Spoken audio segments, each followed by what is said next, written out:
Bana, mambo vipi?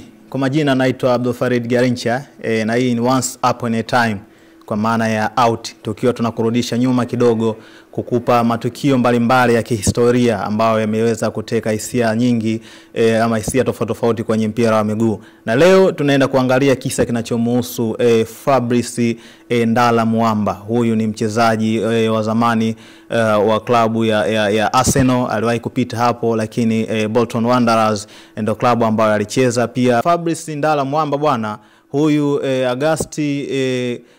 Machi 12 mwaka 2012 alidondoka katika mchezo dhidi ya Tottenham Hotspur, na katika mchezo huo baada ya kudondoka bwana alikutwa na kitu ambacho nasema ni shambulio la moyo ama wenyewe wanaita cardiac arrest. Baada ya kukutwa na tatizo hilo, moyo wake ulisimama kwa zaidi ya dakika 78 wakiwa wanapiga kwa spidi ndogo zaidi, na inatajwa kuwa moja ya tukio kubwa la cardiac arrest kumkuta mtu na likachukua muda mrefu. Dakika 78 ni sawasawa na saa 1 na dakika 18. Madaktari walikuwa wanahangaika kumrejesha katika hali ya kawaida, hatimaye wakafanikiwa. Na ilipofika Agosti mwaka huu 2012, Fabrice Ndala Muamba ikamlazimu aweze kutangaza kustaafu kucheza mpira wa ushindani. Fabrice Muamba anatajwa kuwa ni mmoja wa wachezaji ambao walikuwa wana future nzuri kwa sababu ya misingi ambao wamepita, kwa maana walipata mafunzo mazuri katika academy pamoja na timu ya vijana ya Arsenal, lakini alipokuwa Bolton ndio anatajwa kuwa alicheza kwa wakati nzuri zaidi. Huenda Fabrice Muamba ni mmoja wa wachezaji ambao watu wengi walitamani kumuona akiwa anacheza kwenye huo ubora mkubwa, lakini cardiac arrest ikawa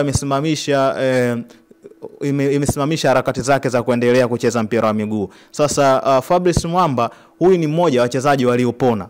Yupo mchezaji Marc Vivian Foe mwaka 2003 pale Stade de Galande nchini Ufaransa, jijini Paris, walipokuwa wakicheza mechi ya kirafiki akiwa na timu ya taifa ya Cameroon bwana.